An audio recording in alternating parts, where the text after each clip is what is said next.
Well, tell the people where did you get that thing from? I know last pod we talked about it that you got it for Christmas, but did we actually talk about like where you got it from? Is it like from a family member or Yeah.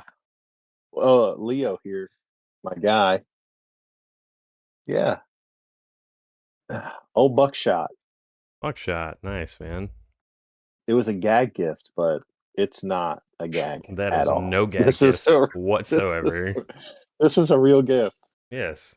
Little did he know he was unleashing a beast. Yeah. This is my this is my feeling this evening as I called every single thing that would happen in that game. That's how So, I feel. I feel yeah, good about it. no feelings of being humble on your end at all. No, no, Leo's here, and I'm here to say that was the most predictable game of all time. Um, I mean, so hear me out on this. I definitely am not surprised by the outcome. Like I 100% seen that being the most likely outcome of the game just Yeah, you did. getting out of hand and Michigan winning it. Yes. Yeah. I have obviously a strong connection to rooting for underdogs. And for fun, I definitely was like doing a prediction for Washington to like at least be within 7 or something like that. Um, and I really think that the game could have gone that way. If Michigan doesn't start that opening drive with their scripted, your first drive just going, like perfect, and Washington gets a couple of these calls like in their favor, and they don't have a beat up running back that gets hurt like in the first quarter of the game, and their offensive line shows up like they're actually at a national So, championship game and not like at just some weird off the wall game in the middle of the season. Like this could have been a completely different game. And I know I'm yeah, just rattling off excuses for Washington. there was a there was a lot of things that said if they just hadn't played a team so good, they could have looked a lot better. No, not at all. None of what I just said that. We have an injured running back that has nothing to do with Michigan. Oh, The guy came into the game beat up. Like that has nothing to I do didn't with hear anything Michigan. about that. Yes. I didn't They hear talked anything about it about when he that. got hurt. They said that he's been dealing with injuries during the Oh playoffs. yeah, yeah. So I that has guess, I nothing to do guess, with I guess Michigan. I do remember. As I do remember that a little bit. and the tackle that was done that caused the injury wasn't like this like, oh, what a stud hit on him. It was like the guy fell on his leg. It was just a fat lineman fell on his leg. Hmm. So it wasn't Michigan's like sturdiness and stoutness. No, it was a fat ass that fell on his heel. Like, I mean, Hey, let's call it what it is. Like, and I'm not saying that this one player would have changed I'm gonna tell. everything for Washington. No, obviously not. But it all I'm saying is that there is a world where this game went differently. And in that world, obviously it's not this one, but in that world, a healthy running back for the game could have possibly changed things because if you look at the stats, like Washington was one dimensional. And it's because they didn't have a running back. And having a running back possibly changes the outcome of this game a little bit because it doesn't allow Michigan to always know that they get to pin their ears back all the time.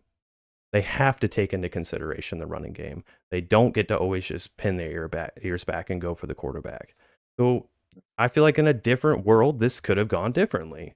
The one thing that I was disappointed to see was the offensive line just got manhandled by Michigan. And that's where I will give Michigan credit.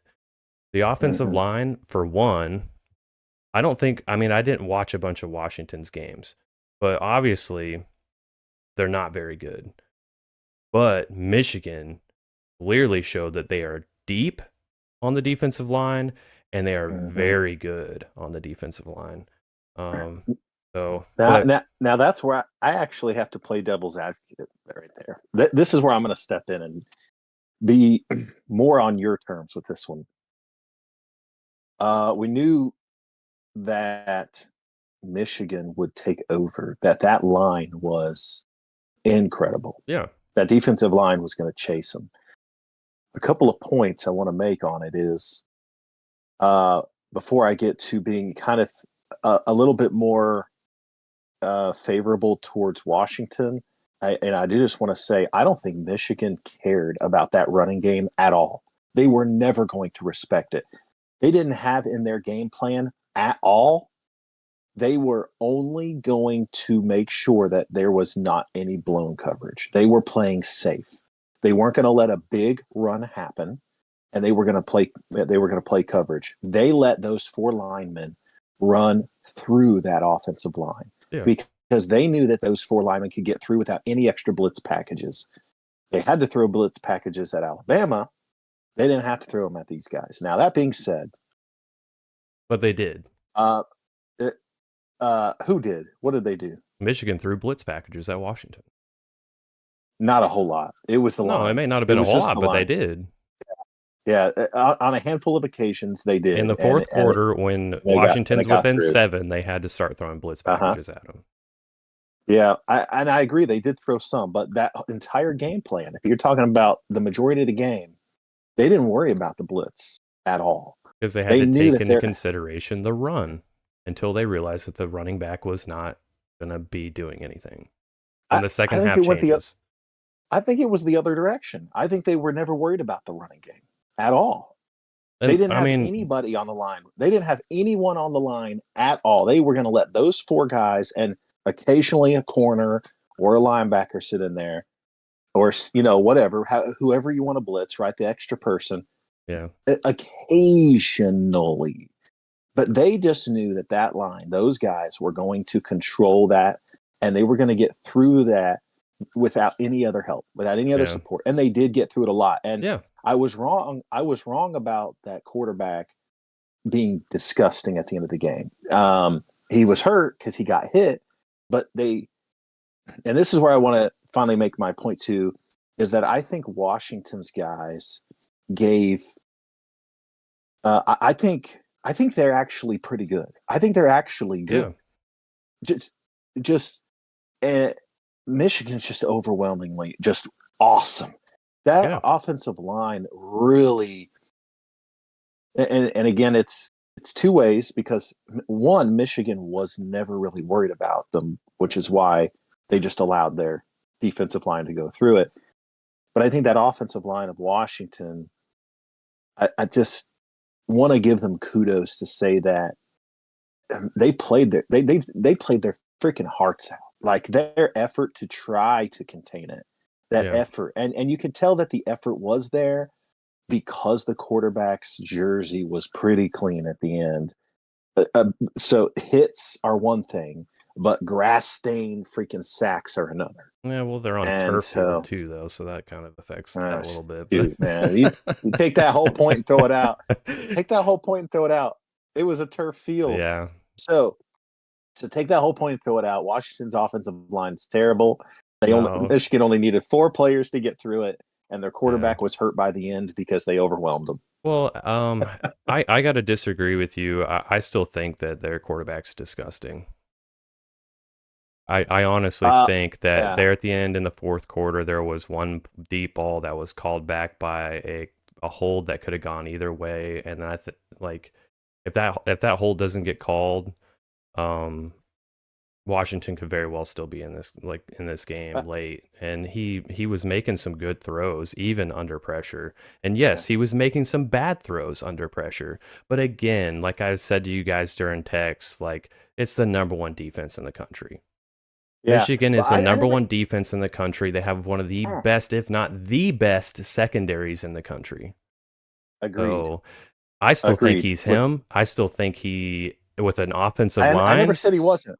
I think with an offensive line, he is disgusting at the end of this game and torches Michigan. Yeah, Torches them. yeah, Because there was yeah. windows. There was open receivers. Uh, He just there needed was that windows. one more second of an offensive line, Hmm. and he torches Michigan. That's my Yeah, opinion. And I think it's like, to say otherwise, I mean, I'm not trying to take away from Michigan. Michigan is incredible. Michigan definitely deserved this game. Washington, like, obviously, I'm pulling for them because they were the underdog. I have no other like attachments to Washington. I just like to see the underdogs like do something. Hmm. This game went exactly how I thought it would go, but it was still just like, Yeah. I get on a side and I root for it, and I'm gonna Yeah. defend it until the end. Yeah. Hey, and that's okay. But listen, I never said Washington's quarterback wasn't amazing. He's the reason they're there. No, He's incredible, yeah, and right? So you said you disagreed with me, but I never said well, it. I was I saying I never said disagree. I was saying I disagree with the fact that you said that that you said he's not disgusting in the end. And disgusting meaning like you're giving him a word of endearment, like you think he's disgusting as in he's good at the end. And yeah. that's what I'm disagreeing with you on. I think he is still good at the end. I That's what meant I'm I disagreeing meant on. I meant disgusting in like he's covered in grass stains because he's Okay. not on a turf field. Okay. Well, I just that's why I was confused. I was he's like disgusting as in like uh, good or disgusting no, as in like bad. he is incredible. I simply meant that you called out to me that nobody's jersey is going to be getting cleaned with Tide tonight because it's a turf field and nobody's dirty. Yeah. So, but he is a dirty player. He's disgusting. He's awesome, Yeah. right? In that term, I think he's incredible. He showed he showed resolve, and you're so right. And it's you and I talked about it. The pressure that Michigan could get on them, and hey, personally, I thought that they would bring a lot more blitz packages. I thought that the game plan would look similar to Alabama's, but at the same time, they knew Penix Jr. was a better thrower Yeah. than Alabama's quarterback, so they played a little more reserve there. But Well, another we thing, both thought that the line would get worn down, and it did, and it kept him on the run a little bit, and it intimidated him a little towards the end. He was afraid to get hit, which is why he missed some of those open passes that you're talking about, like yeah, that one more second you talked about. If he had it, he doesn't overthrow some of those wide open receivers, and the game is definitely closer and different at the end. But the reason it's not closer is because of the line, just the way we thought. yeah. I mean, I'm still sticking with my guns that I think that Michigan didn't send a lot of blitz packages early in the first half because they were taking into consideration the fact that Washington still had somewhat of a running game and the fact that Washington is keen on getting the ball out of Penix's hand quickly.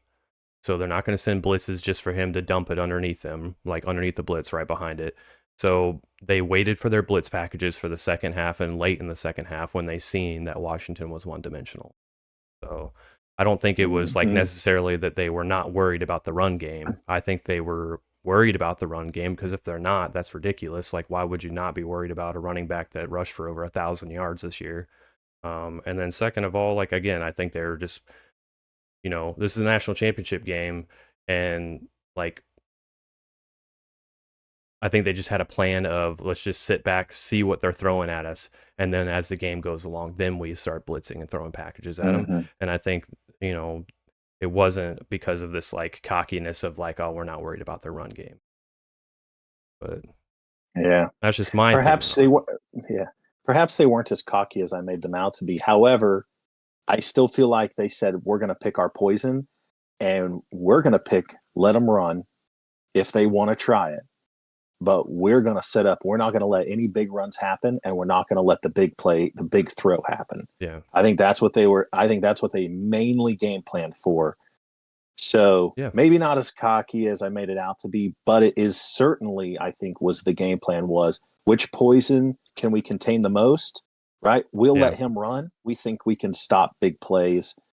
We just don't want big plays to happen over the top.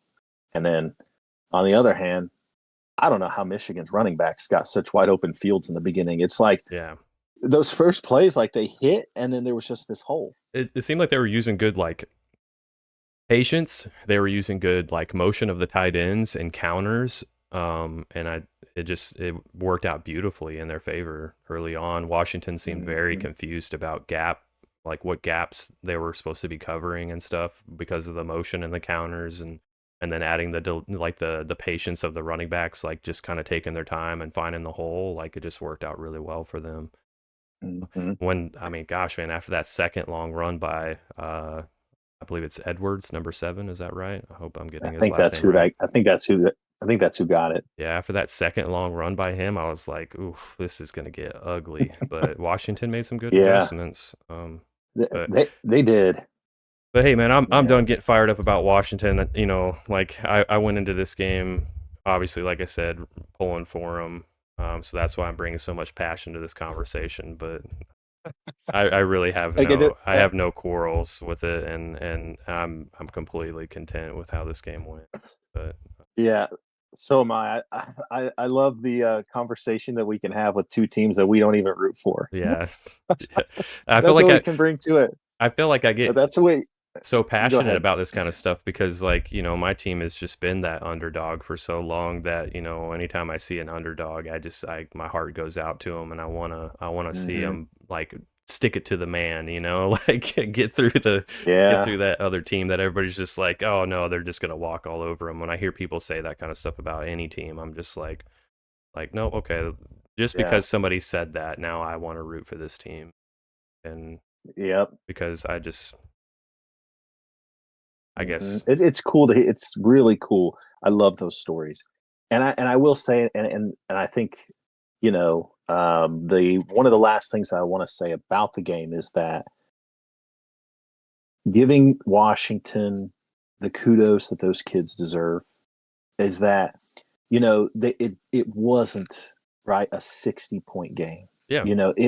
It was not. I mean, it was 21 points, right? Mm, 21 points, yeah. and it, And it had its okay, opportunities to fine, be different. but it had the opportunities to be different, and it wasn't different because of plays Michigan made, but And because at of the end of the day, penalties. right, and some penalties, yes, but so because of who Washington is and because of who Michigan is, the game ended out the way it was. Yeah. But Washington it was such a good football team.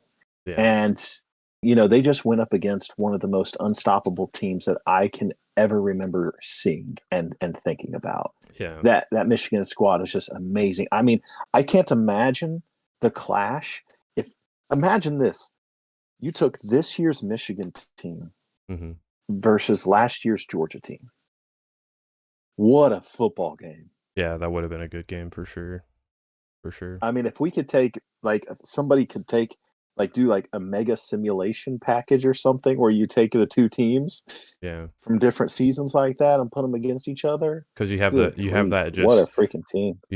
iron wall of an offensive line that Georgia had last year where they could just give Stetson Bennett all day to throw, but then Yeah. it's going up against this nasty defensive line in Michigan and a pretty good secondary and a defense that's holding their teams all year long to under 10 points a game.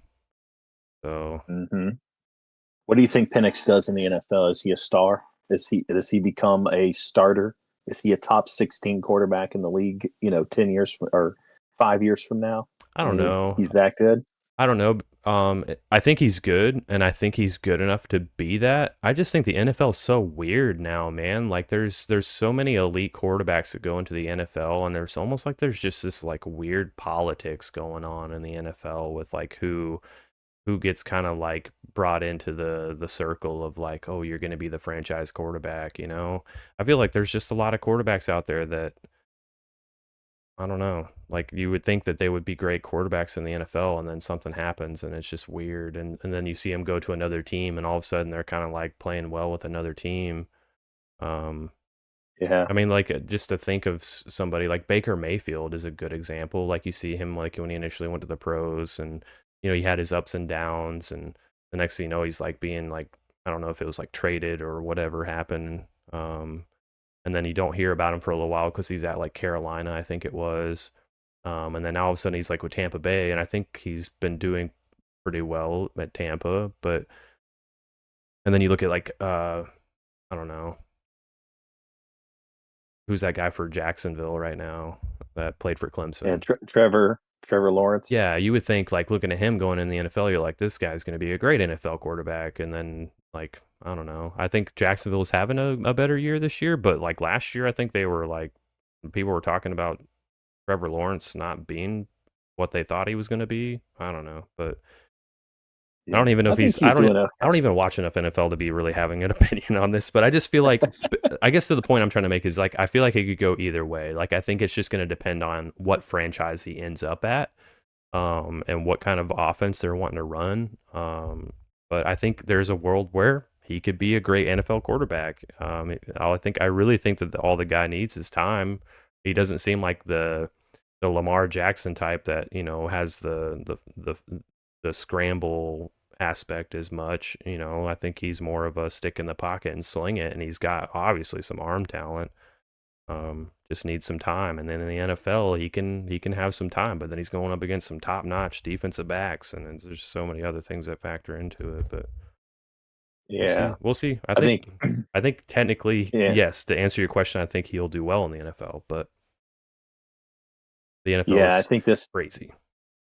Yeah, and this just demonstrates every quarterback needs a little bit of time and a good offensive line. Yeah. And if it's just not as good as that defensive line, it's things are going to take its toll. But Well, I just think kudos to Washington and putting up the fight yeah, they did, and all the effort they gave and everything they did all season long. I mean, incredible, right? Just yeah.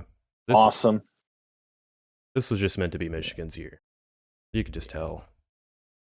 Like even throughout the game, all I could just feel was just like this just feels like a Michigan win. Even when Washington was like before the game even started, the atmosphere, the fans in the stadium, like it just felt like this was going to be a Michigan win. Hmm. So, Yeah, 100%. Hmm. But I think that's all I've got on it, man. That's how all I feel about yeah, good good gut reaction to this, man. Yeah, Like, that's right. That's right. Initial reactions. but It got a little heated there. yeah, a little bit. That was mostly my fault. So, Oh, goodness well, like gracious. I said, Oh, yeah. That's a got lot of fun. I just got a soft spot for the underdog, so I get a little heated about that kind of stuff when I see an underdog being kicked around a little bit, and it's nothing, Yeah, not you kicking the underdog around. It's just like the that's all right, man. things just not going their way, and they you know the beaten path happens, instead of Yeah, the unbeaten path. yeah. Well, Leo enjoyed it. He sure Look did. at him Yep, he sure did. having a drink, watching the conversation. Look at you. Or Ewok got just like shoved to the side somewhere. Oh no, he's up on the top shelf somewhere. Don't worry about him. Somewhere. He's on the best top shelf I've got. Don't worry about him. Goodness gracious, man. All right. Well, look, it's late. Yep. Thank you. Appreciate you jumping on, and Yeah, man. so we'll catch up soon. Yeah. Catch y'all on the next one. Have a good Okay. one. All right. Later. Later.